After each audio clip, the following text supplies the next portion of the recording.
Okay, welcome to Genesis. Thank you very much for joining, Mr. William Gairdner. It's always a pleasure to have you. And today we are going to speak about the difference between absolutes and relativism from your amazing book. So please take us away. Thank you very much. Sure. Thanks for having me once again. I wrote the Book of Absolutes because I was really annoyed.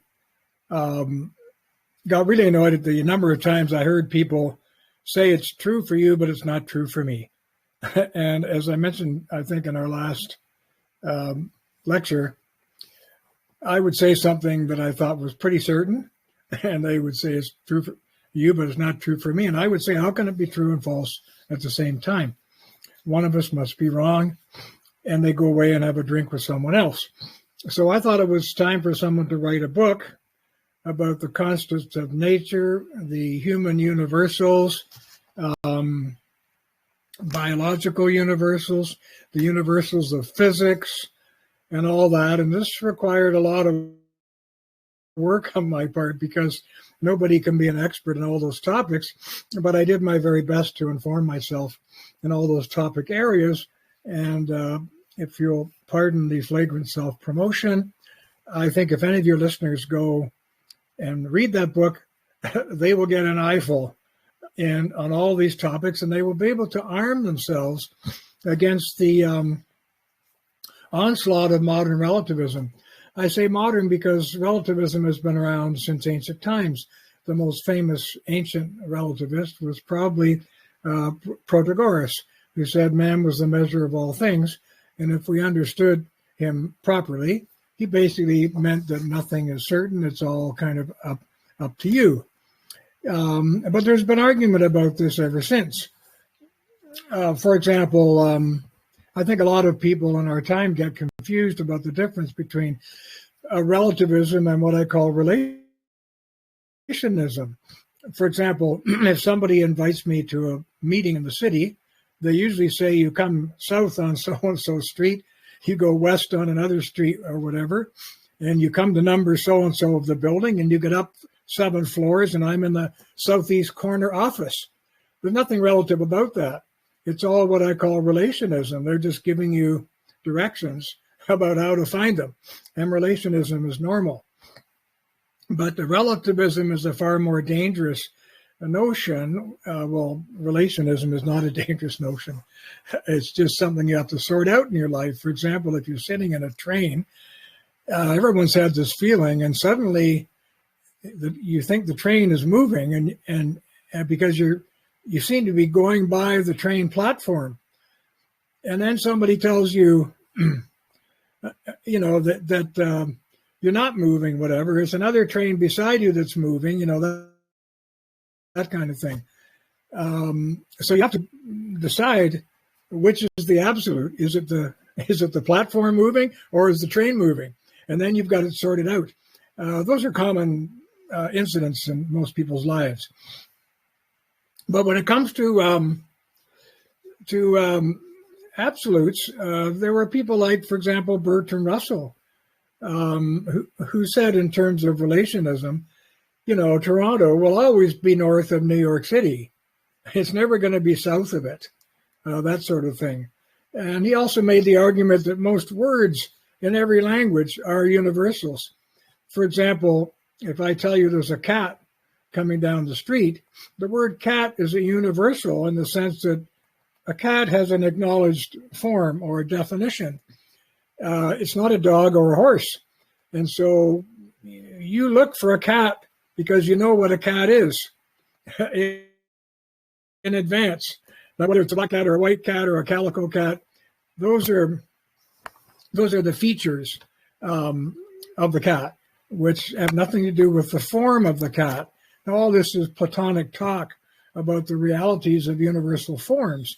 And Russell argued that various parts of speech are universal forms in most languages of the world.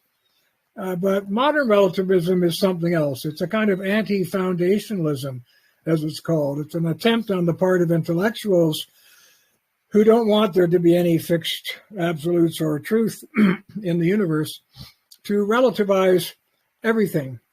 One gets the feeling often that ordinary people who are moral relativists are really taking practical advantage of the term so that they can get away with things, but they won't let other people get away with them. For example, the guy who says, when I say I think stealing is wrong, and he says, well, it's true for you, but it's not true for me. If you steal his wallet, you'll see that he does think it's wrong, and he reacts immediately. At any rate, there have been all kinds of philosophers and individuals throughout our history attacking the notion of absolutes, and whether ethical and moral or physical. Ethics, for example, moral relativism has been practiced all through modern Western societies, and you especially find it in things like sex ed classes, where the kids are basically taught that moral values are up to them. And then we have cultural relativism. When I went to undergraduate school, I took a course in culture and anthropology, and I didn't realize it was about cultural relativism. Modern anthropologists have been some of the biggest proponents of so-called cultural relativism. The idea that no two cultures are the same, they're all different in their own way, there are no cultural universals, and so on. The big poobah on this score was Franz Boas. He was a professor at Princeton University, Columbia University. And he was very upset, being a Jewish man, he was very upset about totalitarianism. Understandably, I mean, everybody's upset about totalitarianism, but especially people who've been directly persecuted by it. So he thought relativism in culture and morals was the way to go, because you could undermine people who went marching forward with their jackboots on, permanent moral principles. But this is an interesting story, actually, because there was a professor at the University of Santa Barbara when I was writing this book who wrote a book called Human Universals. And when he was in graduate school at Berkeley, one of the graduate students came up to him and he said, here's something, because, they were all being taught about cultural relativism. And so this one student came to Brown and he said, here's something that I think every culture in the world does.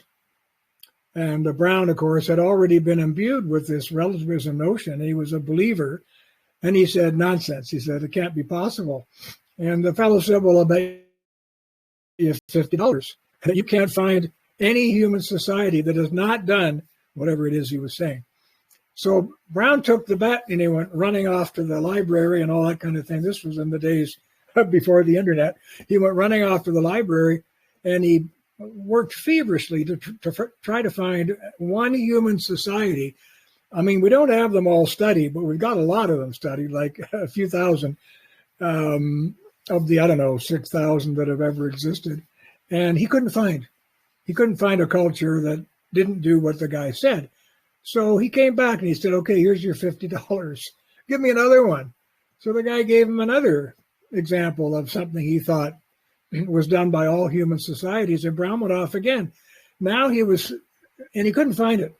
And now he was getting seriously undermined, seriously disturbed, because his whole worldview was getting shaken by the fact that there seemed to be some absolutes in human societies. I mean, that was like an atheist walking into the, Catholic Church and saying there is no God. Here, this guy was walking up to Brown and saying, there's no culture that doesn't do this. Brown was really shocked. So he got interested in this, got involved in it, and he eventually wrote a book called Human Universals, which was the first one I read for my chapter on anthropology in the Book of Absolutes. And anybody who's interested will, I think, find this interesting. In a longish sort of paragraph, I have summarized the things that Brown concluded, and I'm just going to read them here because I think they're quite interesting. He said all humans use language as their principal medium of communication, and all human languages have the same underlying architecture, built of the same basic units and arranged according to implicit rules of grammar and other common features. All people classify themselves in terms of status, class, role playing, and kinship, and all of them practice division of labor by age and gender. Many human facial expressions are universal and elicit the same emotional responses everywhere in the world, like a smile. All have poetry, figurative speech, symbolic speech, ceremonial speech, metaphor, and the like. They all use logic. They all reckon time in some way or other. They distinguish past, present, and future. They think in causal terms. They recognize the concept and possibility of cheating and lying and strive to protect themselves from the same. They distinguish inner from outer body, emotions, sensations, and thoughts. They distinguish flora and fauna, motion, speed, location, dimension, and other physical properties of the natural world. And they also have concepts of dualism, polar extremes, part-whole relationships, opposites, and equivalents, and have the ability to count, to see the self as subject or object, to distinguish normal from abnormal mental states, to experience empathy, to make tools, to have patterns of socialization and sexual regulation. They all have incest avoidance. They all use reciprocity. They distinguish public from private. They have government leaders, law, rules of conduct, sanctions, punishment. They distinguish right from wrong and responsibility and intention. They have religion, etiquette, hospitality, standards of sexual modesty, a worldview, rituals and rules of inheritance, and so forth. Hope that wasn't too much all at once, but that's a lot. And it gives you a sense of the wide kind of panoply of human universals that Brown studied and recorded in his book, which is an excellent book. Again, it's called Human Universals. And he even said there that not all of them have been discovered. Now, all of these societies, records for all of these societies are kept at Yale University. They have the world's largest collection of anthropological studies of human cultures, if anybody's interested in looking them up. So anyway, that was kind of a digression, I guess, into anthropology, but that's one of the main chapters of my book. And maybe I should move on to talk about some of the others. I'm not going to go into the objections to relativism, but because they are in the book.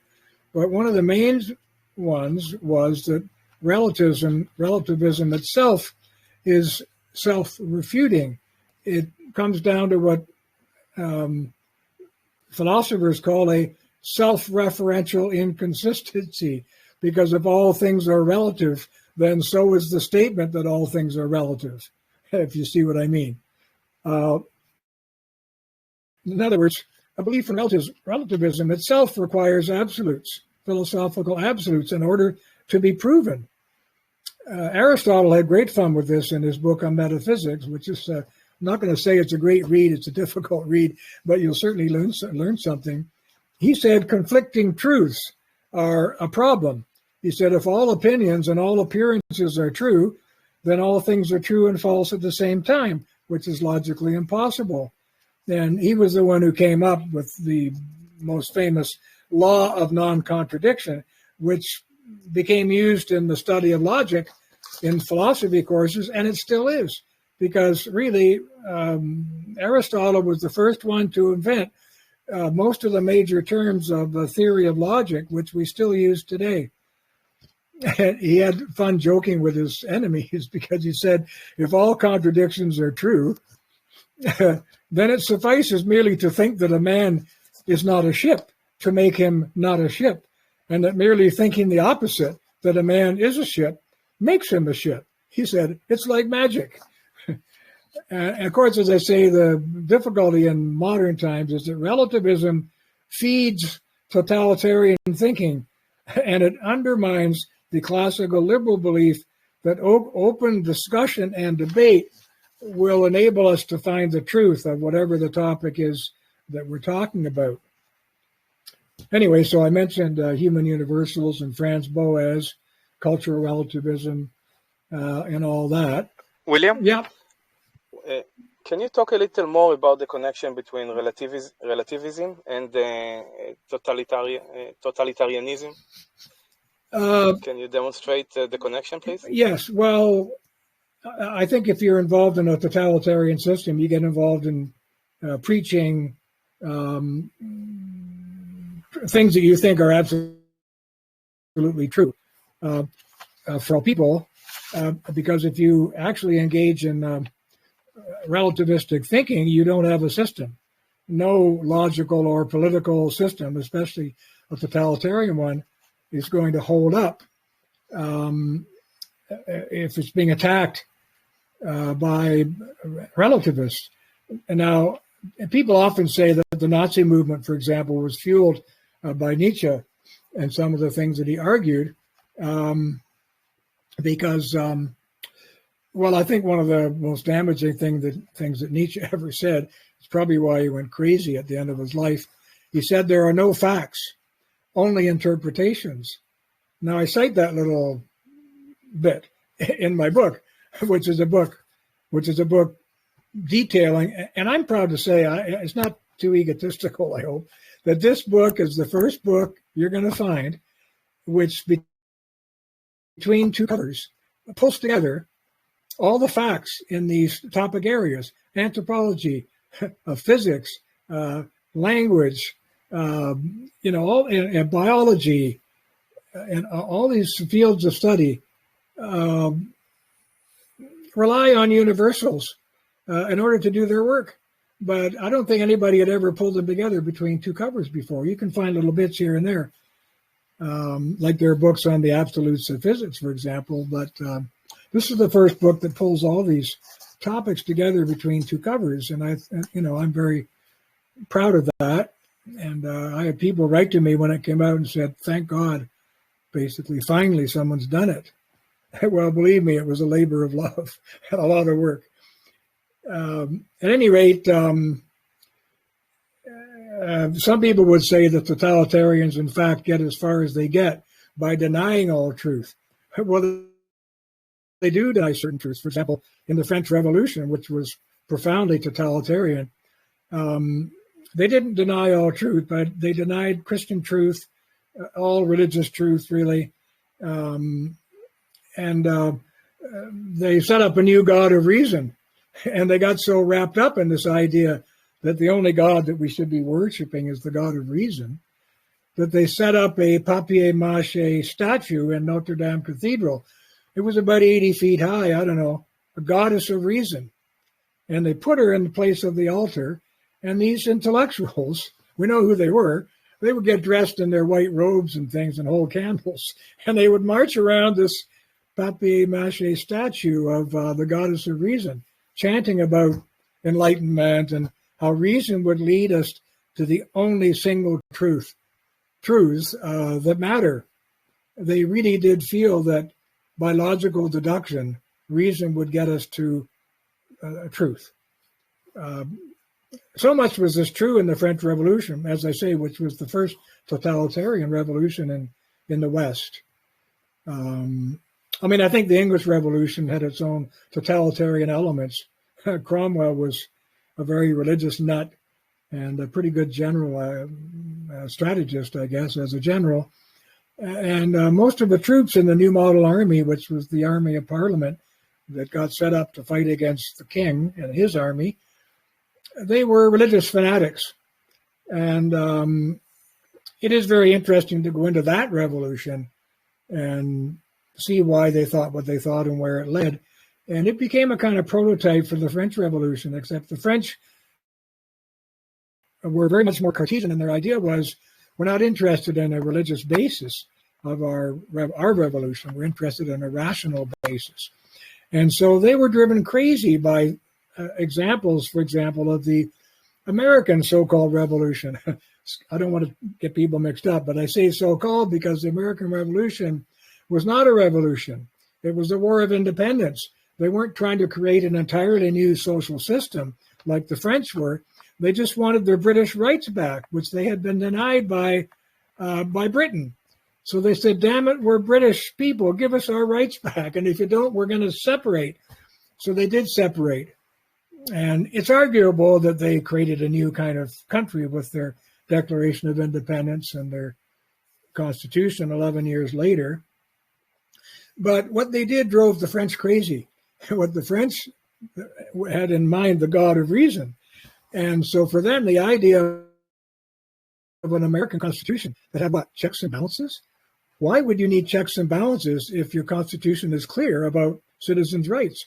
Why would you need a separation of powers on the argument that Madison and all the other American Constitution makers argued would keep things normal if you could balance the various selfish interests in your society? So checks and balances, divisions of powers, and what the Americans called filtration, where they did not want democracy like the French wanted. They wanted a universal kind of democratic setup, but the Americans did not. They were very suspicious of democracy. And anyway, the long and short of it is these totalitarian revolutions may in the end have their own reason or complex of reasons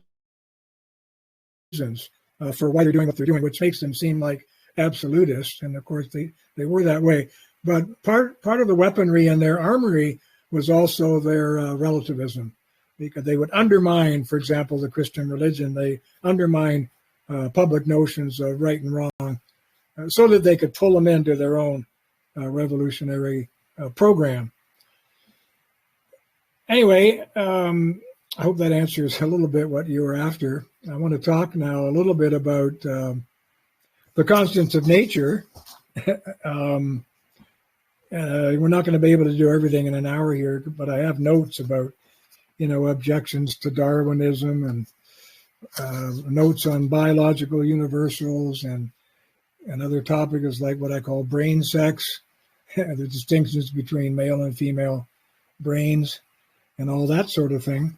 But let's just pause for a moment on the constants of nature, because one of the most damaging terms that has come out of the study of modern physics is the idea of relativity. Einstein's theories of relativity. And most people are not aware that he did use that phrase. Forget the exact title of his first paper, but he did use the word relativity or relativism, and he really regretted it in his later life. In fact, he had a family member, once removed, maybe 5 times removed, some cousin or other, who went to court for a crime. I think it was murder, actually.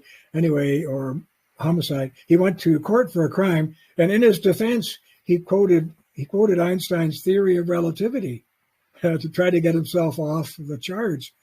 And Einstein learned about this, and he got terribly upset. And you know what he said? Instead of being a physicist, he said, I should have been a watchmaker, which is a pretty Swiss thing to say. I should have been a watchmaker. But most of all, he regretted the idea that his use of the term relativism had got out into the world. And now everybody was running around saying that everything is relative. Time magazine did an article on Einstein's theories and on his discoveries, the E equals MC squared business and all that.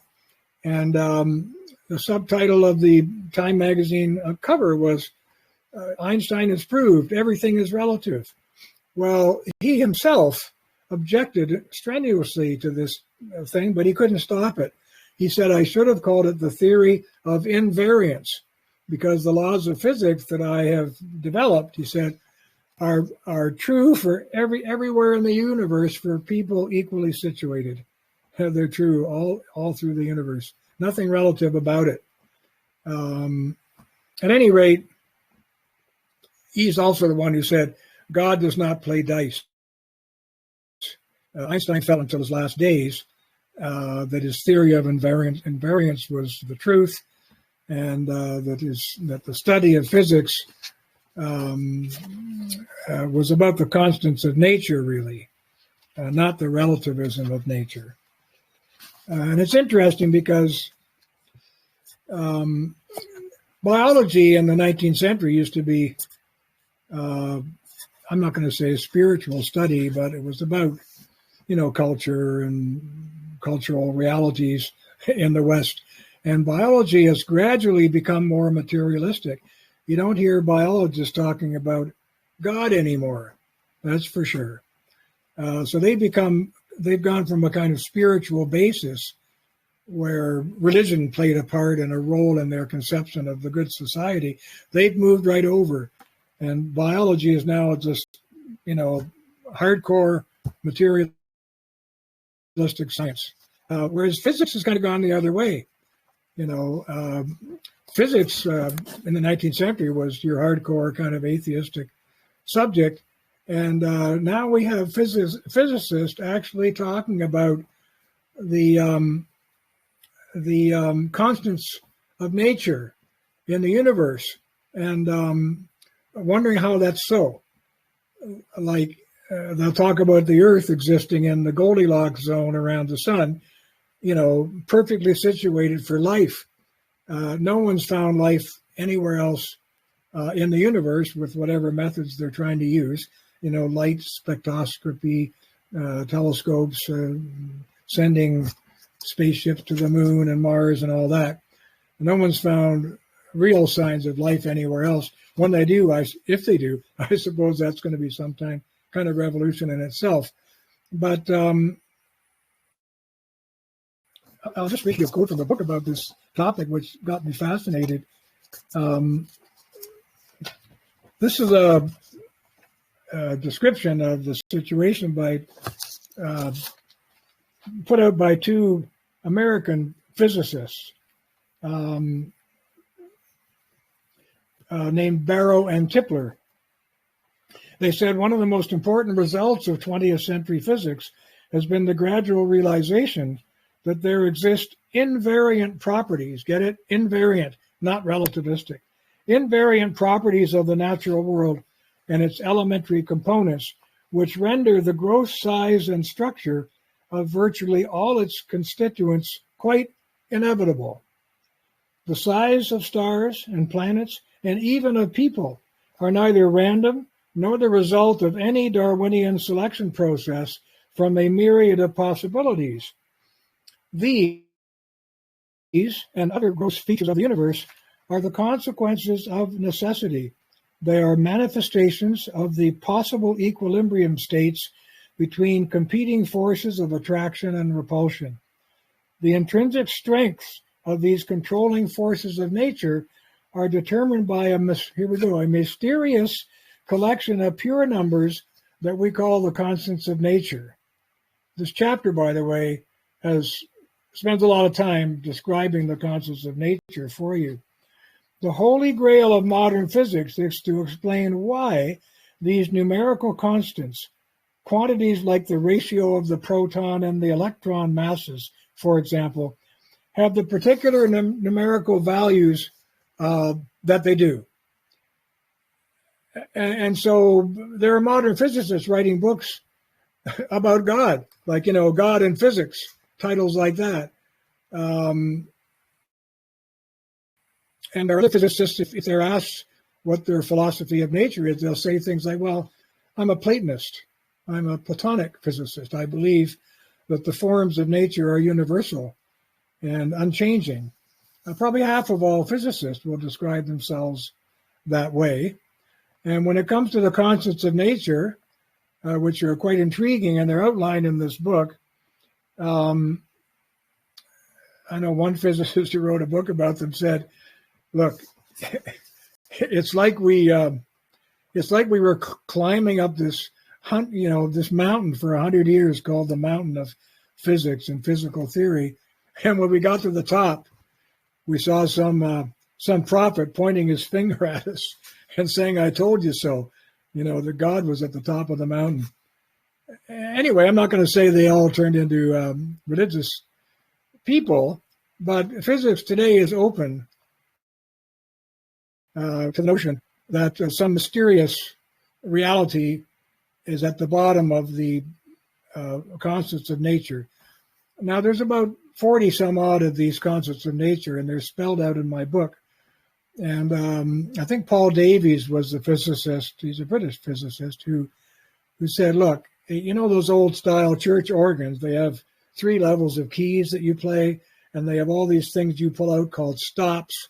There's about 25 of those. I don't know how many but exactly. And then there's all the pedals underneath. And someone wants to play an anthem or something on the organ, you know, they're hitting keys, pulling pedals and stops and things to make the music that they want to make. He said, well, the universe that we live in is like that organ. Every one of those keys and stops and pedals is like some feature of the universe, which is exactly what it is.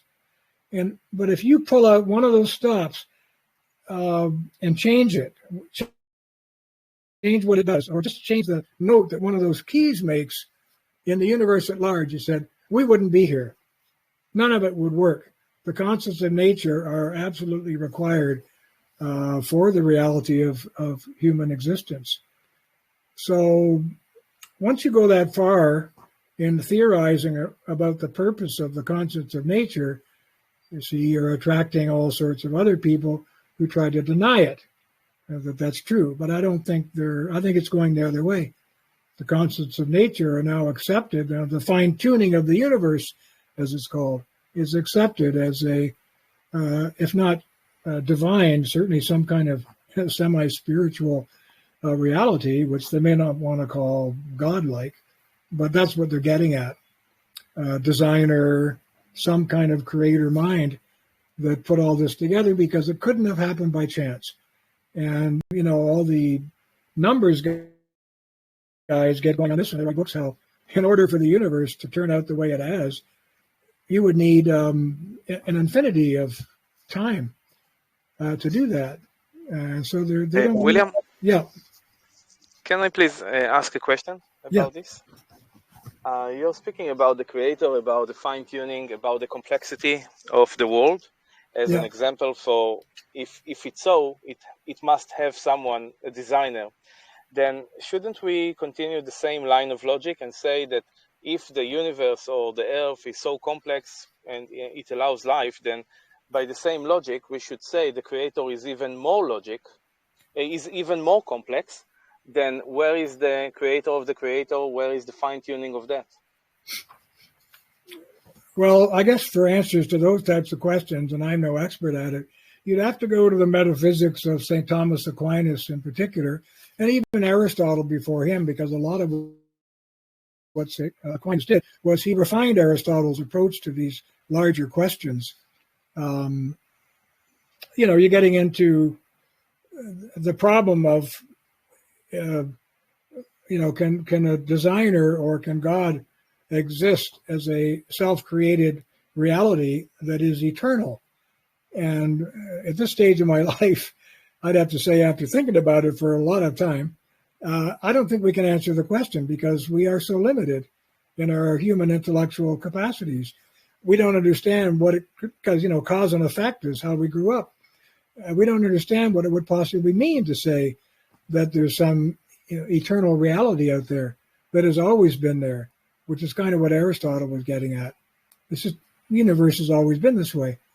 In fact, in the Greek times, and a lot of the philosophers in Greek times would say that, you know, this is all circular. You know, what goes around comes around. It's always been here. And they said the same about political systems. They called it anacyclosis. You know, the systems go from dictators to social upheaval to democracy to whatever, aristocracy and monarchy, and, you know, back to revolution again and all that. I haven't got that quite right, but the idea was it was all a cyclical, eternal pattern of human political life. And they didn't bother themselves too much about how is it possible for God to be eternally present. They just said that he is. And, you know, you have to accept that and live with it, or what else are you going to say? What's your answer otherwise? Most people don't have very good answers. They say things like, well, the universe created itself. And even the simplest high school student in ancient times would have said that's impossible. And you would say, why is it impossible for the universe to create itself? And he would say, because in order to create itself, it would have to already be here. In other words, it would have to pre-exist its own self, and that's impossible. But they were very used to these kinds of discussions and arguments, and finally threw up their hands and just said, there's no firm answer. Even modern physics, look, we're all talking about, do you realize, it's almost funny, that I think in the 1960s, there was a meeting of astrophysicists in Texas somewhere. It's in my book. It actually gives you the date and the place and what happened. All these astrophysicists were sitting around.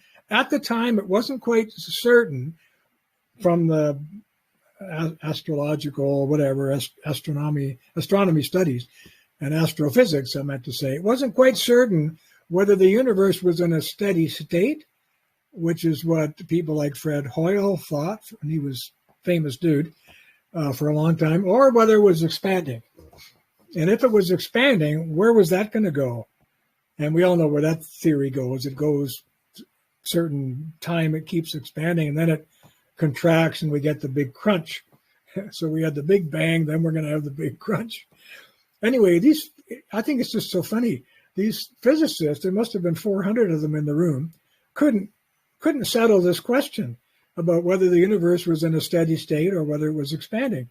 So you know what they did? They had a vote. They actually voted on whether the universe was expanding or not, and that's the conclusion they came to. But I just think it's the funniest thing. It's you got to be Jonathan Swift to get a kick out of this. It's the same as in psychology.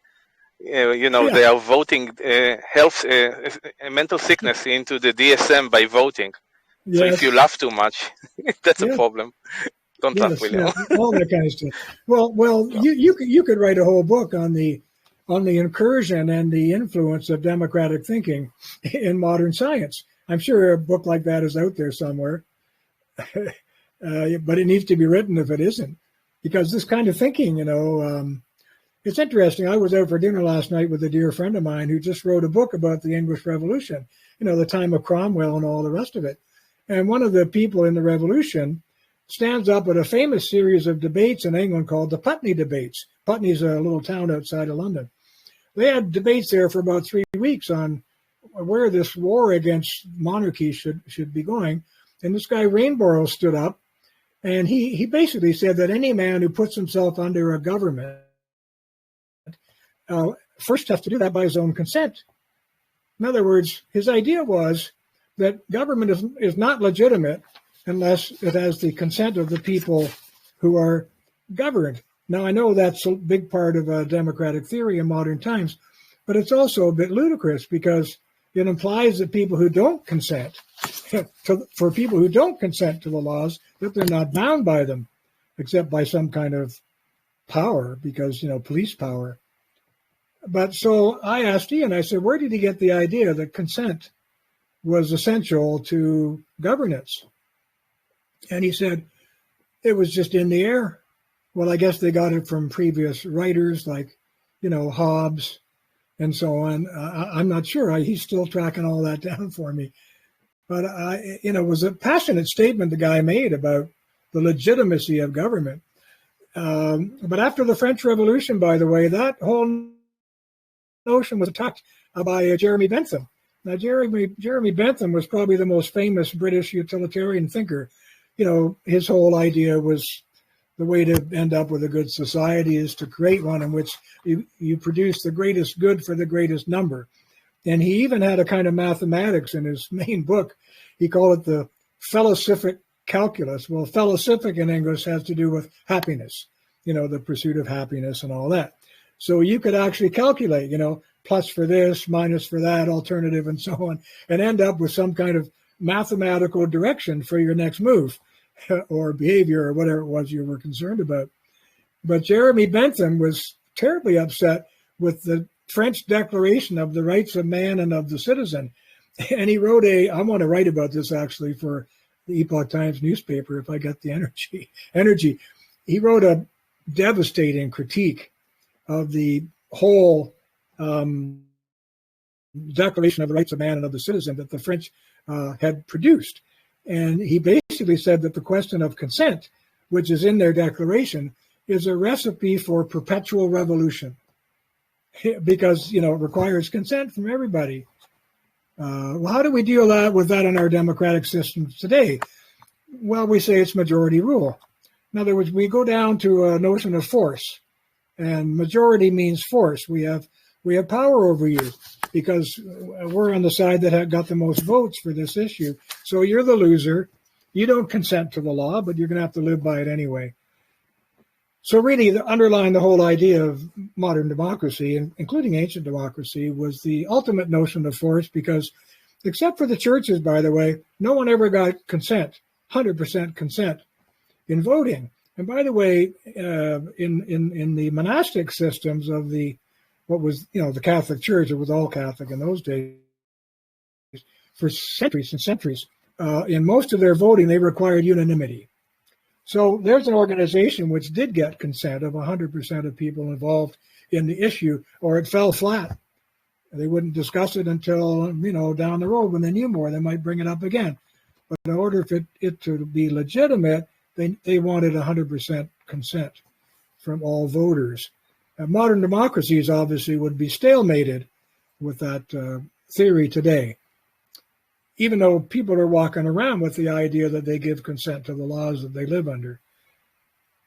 In Canada, we have a first past the post system, so often we have what's called minority governments. They never even got a majority, but we have to live under their laws anyway, which would seem to refute the point that the guy in the English Revolution was trying to get at. That consent makes government legitimate. I don't think any government in the world has ever had 100% consent from those that it we governs. give the consent to be raped by the government in most cases. Yeah, something like that. We give up. Yeah. I would like to ask you. Many years ago, I heard an objective philosopher by the name of Leonard Peikoff. He was speaking about the corruption of the mind and how they destroy our understanding of metaphysics, reality itself, and how it leads to have the wrong epistemology. How do we know what we know, which will eventually lead to wrong ethics, which will lead to wrong politics, which will eventually even be projected by our understanding of aesthetics. So as soon as they corrupt our understanding of reality, the whole tree is broken. And then you can take them into a collective mindset and control the people. Would you agree with that? I do. You said a lot, and I agree with it. I think one of the things that he was getting at, I haven't read his book, but you gave me a summary of it, was that there's a causal chain a dependent chain of realities here, which if it's followed, can lead a society to the good life. But if it's broken at some point, things collapse. Is that correct? Yeah. Is that what you were saying?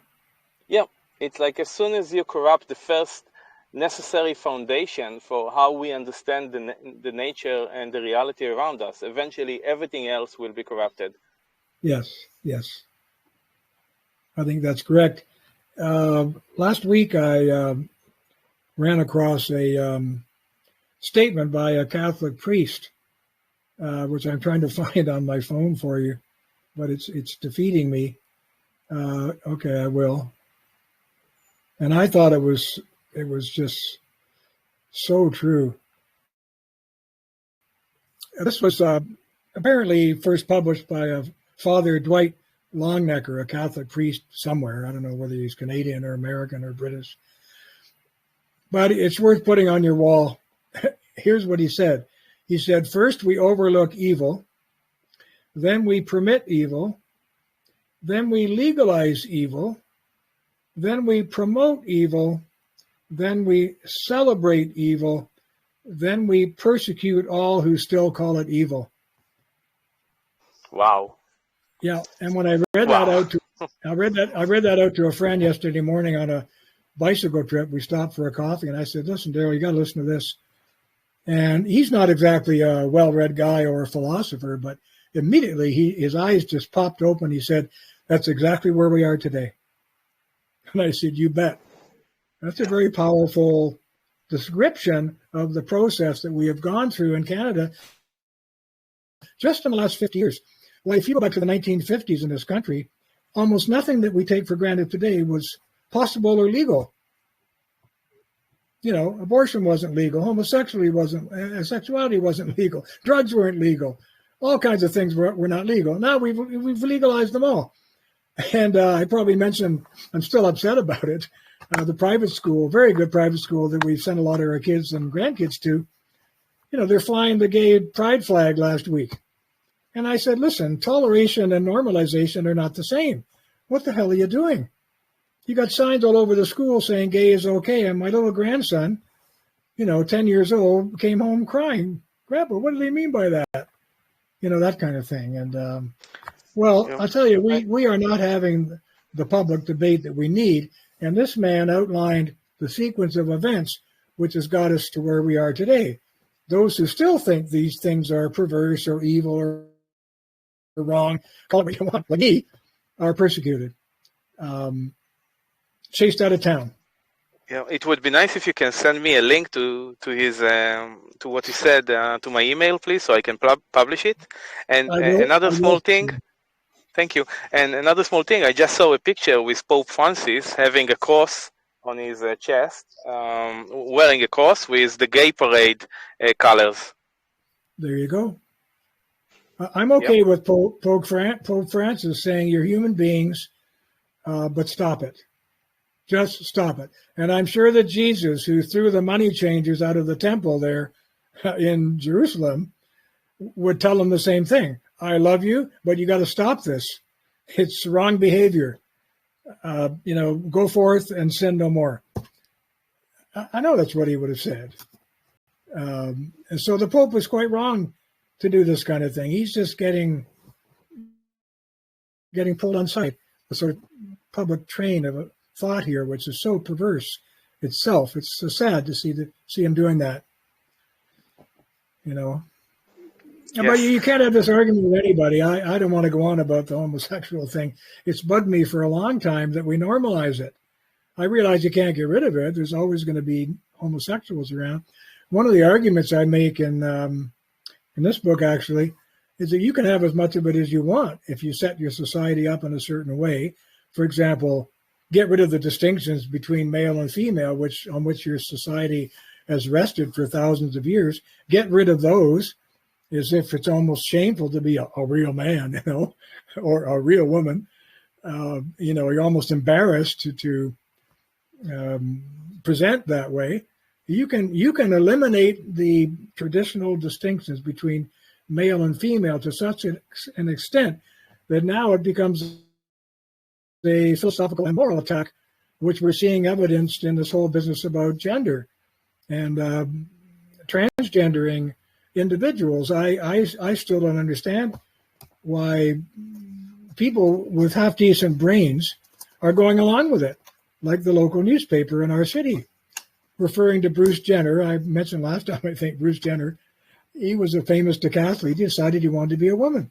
So that his new name is Caitlyn Jenner or something like that. So the newspaper refers to him as Caitlyn. Well, even if they want to use his new name, because, okay, fine, they shouldn't use the pronoun she, because he is never going to be a she. He's the fake she. And why should society accept the fact that faking your sex is normal? But it's what they're doing. Now, they wouldn't do that for anyone else, like I said. If he called himself Napoleon or Jesus Christ, they would not go along with it. Why do they go along with it if he called himself a woman? I'll tell you why they go along with it. It's a revolt against nature. Modern societies are in a revolt against nature itself. Now, if you want, you can go back and say that this is part of the Gnostic thrust, which has been kind of what I call the shadow religion of the West for thousands of years. This idea that we are in rebellion against our own natures because we don't like them. At any rate, even if we used to like them, we may not like them now and therefore we have a right to change them according to our own will. So the hegemony of the will is what's ruling here, and it's everywhere. America just got rid of this Roe versus Wade thing, and all you see on the TV is these women and men walking around with signs saying, my body, my choice. In other words, what they're saying is my will. I get to decide whether this child should live or die. No one else can tell me what to do with my body. It's my choice. And of course, I use my old argument. People choose evil things too. How are you going to make your distinction? Because I think what you're doing is evil. You don't think it is. Let's have that discussion. Not whether you're choosing it or not, which is beside the point. You can't do anything without choosing it. You can't get out of bed without choosing to get out of bed. So I see a real philosophical slackness in modernity, which I don't think was quite true in the recent past. I don't want to give them too much credit, but I think in times when people did get some philosophical and moral training and were taught how to argue with their teachers and adults in society, I don't think they accepted this nonsense that's floating around today so easily. I think they would have seen through it in a flash. Like even a mature high school student would have seen the problem with the phrase, my body, my choice. He would have, what? What are you saying? My body, my choice. Of course it's your body, but what are you choosing to do with it is the question. Let's judge that, not whether it's your body or not. We know it's your body. So William, when you see the world today, what are our chances to reverse this devastating process in which we see the West? Do you see any way out of it? It's a hard one, that question. I don't. I think a catastrophe would lead us out of it. I think almost all these things that we're now getting so exercised over would simply fall away. If Canada, say, was invaded by some vicious enemy and we had to defend ourselves, we would not be talking about gay rights and all the rest of that stuff. It would not be on the agenda. Everyone, and especially if there were food scarcities, people starving, all these kind of things, we would be going back to basics again. So maybe this is what has happened to all societies in the past. I know the ancients, there's a well-known ancient book on this written by Polybius.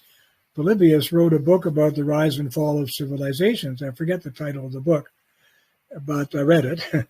And he's the one who talked about anacyclosis, the cycle that these societies go through. No society has ever escaped it. So when you ask me what are the chances, I say, well, I think we're going to fall into the same loop that all other civilizations have. And of course, in the 20s, or was it the 30s, Oswald Spengler wrote a fascinating book on the fall of Western civilization about this very thing. That, societies rise, they maintain for a while, and then they begin to fall. And nothing is going to reverse that. Okay, they may slow it for a while. There may be, I'm just actually writing an article right now about this thing we call wokeism over here. I don't know if it's there in Israel, but, being woke, you can tell me whether you use that expression or not, but it's all over the place in North America. And this idea of group identity, the sacredness of group identity, and the division of human societies into the woke and the unwoke. The unwoke are people who are living on their social privilege, and they're usually white, they're usually male, they're usually heterosexual, all that kind of thing. People of privilege, as the woke say, and accuse us of being unclean, that like a caste system where you're unclean if you're not woke. And I'm just writing about this because it so happens that in the 17th century, after the English Revolution, which was an instance of this also, you had these woke Puritans who wanted to rejig the whole world according to their sense of religious purity and contact with God and all the rest of it. Well, this got started after the Civil War in England, and it spread to America. And I think in the early 1700s, an American preacher named Jonathan Edwards, he wrote a famous sermon called Sinners in the Hands of an Angry God. And it was a powerful piece of writing, and he was a powerful speaker. And when he went to speak in a tent somewhere, say, 20,000 people would show up to hear him. And then they would spread across America. And this thing spread like wildfire. And the one that he started, they call it the First Great Awakening in America. Now, what were some of the distinguishing features of the Great Awakening? Well, Protestant. This was not Catholic, Catholics, when it comes to the Catholic faith, I'm no expert, so don't hang me on this. But if you go into a Catholic church, you see the terrible looking body of Christ hanging on the cross with thorns and spikes and blood hanging, dripping down and all that kind of stuff. The Catholic faith tends to focus on the crucified Christ and atonement and forgiveness and sin and all these kind of things. The Protestant faith, if you go into a Protestant church, you won't see anybody hanging from the cross. All you see is the cross up there at the altar or on the wall or whatever, no body. And that's because in the Protestant religion, the focus tends to be on the risen Christ, the resurrected Christ, and the idea of the second coming, that Christ will come again and save us and all that kind of stuff, even to the extent that the Protestant revivalist or evangelical thinker has an old sort of Gnostic view that he can, if he reads the Bible correctly and with sufficient passion and insight, he will receive the spark of Jesus, the spark of divinity from Jesus himself. And he will hear people saying things like, Jesus walks with me, and that sort of thing. It's a kind of Gnostic religion which has spread mostly through North America, not so much in Europe. And the second Great Awakening, was held in 1841 in a town in Kentucky called Cane Ridge. Again, that had about 20 or 30,000 people showed up, imagine in those days, under tents and so on, to hear these preachers, get them all fired up with the idea that they could be, spiritually saved and all the rest of it. And again, it spread across the land for a long time. Well, there are sufficient arguments now, I'm making one at the moment in my article, that wokeness, what we call wokeness, is a new religion. It's a new secular religion, which is, again, spreading. It's already spread like wildfire through North America. It's in every government office, every corporation, every school and university. And the banner slogan of this movement is what they call EDI, equity, diversity, and inclusion. So the word equity, of course, is an intentional foggy screen presented to the public, because they don't mean equality. What they mean is equity, and equity has to do with what is deserved, not with equal shares of anything. And their idea is that you privileged, unclean people that I just described for you, you owe us. You owe us reparations. If we're Black people or homosexuals or whatever it is that we are, Indigenous people, there's a big deal about Indigenous people in Canada these days, then you owe us. You owe us reparations. Now, those usually come in the form of cash payments and public apologies and things like that eventually. Yeah. For example, white people are supposed to be apologizing to Black people for the damage done by slavery, even though no one living today was a slaver, and none of the Black people living here was ever a slave. But historically, we're supposed to be feeling terrible about that. If I point out to my Black friend and his Black friends, which I do with great trepidation, making sure I know where the door is, if I point out to them that the first and worst slavers in history were Black slavers from Africa, they were doing this like 1,000 years before white people got involved in the transatlantic slave trade. The real history of slavery is very much involved with Black communities. They were selling other Black people to Arabs on the north coast of Africa and to Indians on the east coast of Africa. And eventually, when all the America got settled, they brought them to the west coast of Africa, to the slave markets. And they were purchased by white people. But what I say to my friend is, he doesn't like it, but he can't deny it. I say, very few white men ever made a Black man a slave. Maybe some did, but mostly they were already slaves. They were enslaved by Black people who went into the interior, burned their villages, raped and killed their women that they didn't want to enslave, or whatever, put chains around their necks and dragged them to the shore as slaves to sell them to white people who took them to America, South America, whatever. It So you seems see, like anyway. they are also forgetting the Muslim trade, Yes, slave trade, which is responsible huge. for about an estimate of 100 million deaths in Yes, 700 years. And yeah, about the woke thing that you mentioned, I highly recommend you to introduce yourself with the Anabaptists from the city of Munster in Germany in the 16th yes, century.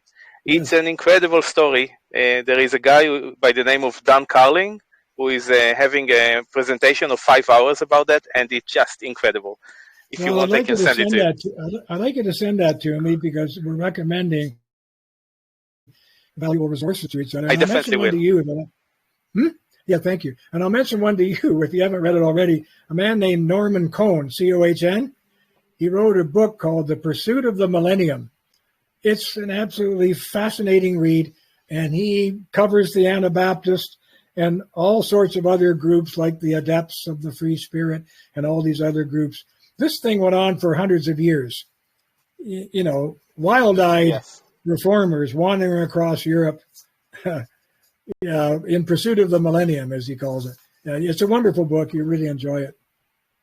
Yeah, I already bought it. I didn't read it yet. Before we finish, because you said that you only have 1 hour tonight, can you Yeah. just share a little bit about your your epoch writings? The Epoch Times is a newspaper which was created by a Chinese American who got really upset when some of his Chinese American business friends went to China. They had joined a movement there called Falun Gong, which is basically it's like spiritual yoga, a meditation movement. And Falun Gong got started about, I don't know, 30 years ago by a guy in China. And this began to alarm the communist Chinese because people loved it. And they didn't pay anything to join up. They just got a membership card. And before long, this fellow in China had, get this, 100 million members of practicing this Falun Gong spiritual meditation everywhere in China. You can see some of them doing it here. If you drive by certain public parks, you can see them all moving their arms in certain ways and balancing on one foot and whatever else they do. I don't know. I'm not an expert at it, but Falun Gong is a real thing. And what really upset the communist Chinese is that these Chinese who joined Falun Gong were ripping up their Communist Party cards. They did not want to be a member of the Communist Party anymore because the Communist Party has banned all religious expression in China. And they're arguing that Falun Gong meditation practice is a religious expression. So this became a danger to the government. And this fellow from New York City, one of his buddies, as far as I can tell, I can't verify all this, but that's what I was told, got in trouble in China for joining one of these meditation groups. So this fellow in New York said, well, we have to do something about this. So single-handedly, he started a newspaper called Epoch Times, EPOCH. I call it Epoch, but we know what an epoch is, an epoch. Epoch Times newspaper got started. Now they have Epoch TV and Epoch Radio. They have about 5 stories of an office building in New York City. I wanted to go meet this amazing fellow, but with COVID, I couldn't easily get across the border, so I didn't. At any rate, the main line of their motive in their newspaper is truth and tradition. So they like tradition. They see the value in, like any good conservative does, and they like the pursuit of truth. So they hire some pretty good journalists, if you ask me, and they started producing their American Epoch Times newspaper, and then it was a Canadian one, and then they kept going, and now I think they publish in like 30 countries of the world in 23 different languages. So one day out of the blue, I got an email from some fellow in San Diego, California, basically saying that Epoch Times was aware of my writing and would I agree to write for them? And I basically said, who are you? And they told me the story that I'm telling you. So I've been writing for them for about 2 years, and I've slowed down a bit now, but I usually have an article in the can, and this one I'm doing for now. is on wokeness as a new religion. At any rate, I guess they like my work. In fact, a lot of their other newspapers, like in Italy, Germany, and so on, have translated my articles into their own language, which is also very gratifying to see. So I think I sent you the link to my series of articles in Epoch Times, did I, last week? Yes, you did, and I will publish it in the group immediately. Yeah. And I will also put the video of this interview as soon as we are done in the group, so you can grab it. Thank you. And one last thing before you leave, can you come again next week to speak maybe about the divide between conservatives and liberals? Yes. I'm not sure what a conservative or a liberal in Israel is, but I know what one isn't here. So yes, we can talk about that, the tradition of conservatism. I wrote a book called The Great Divide. I don't know if you're familiar with it, but I'll probably have to rely on some of the things I said in there, where after each of the 14 chapters, there's a little chart which tells you where you stand. You know, are you a true conservative, as I call it? I have to use the word true because there's no conservative party, true conservative party in Canada anymore. They use the name conservative, but in fact, they're basically another left liberal branch or a branch of the left liberal party. And we don't have any true conservative parties anymore to vote for in this country. And then I distinguish between classical and modern liberal. Here's the distinction. The classical liberal rested his whole political philosophy on the foundation of liberty, and the modern liberal rests his whole political philosophy on a foundation of not of equality, but of forced equality. In other words, not just equality before God and before the law, like even ordinary liberals have always believed, but forced equality of outcomes. Now that is where the program has shifted. So I would say we don't have any true liberal parties in Canada anymore either of that nature, but let's talk about it next week. Definitely. William, thank you very much for coming as usual, and we will be seeing you next week. Thank you very much. Wednesday at 2 p.m. William and Ari, can I ask something else about next week? If you talk about conservative and liberals and everything possible about that, if you can also mention, if you will have time, of course, mention the role of libertarians on that subject, and if you can to touch on the economy aspect of that, some things about the economy aspect of that, if possible. Thank you. I didn't hear all of that very well, but I heard the word libertarian. I would like to talk about that too, because I got my start as an economic libertarian, and now I have real big problems with what libertarianism has done to our culture and our society. So my libertarian friends don't like me for that, but I think I have a good analysis of it. So we'll see you next week. Yeah. Yeah. Thank you. Thank you very much, William. Thank you very much.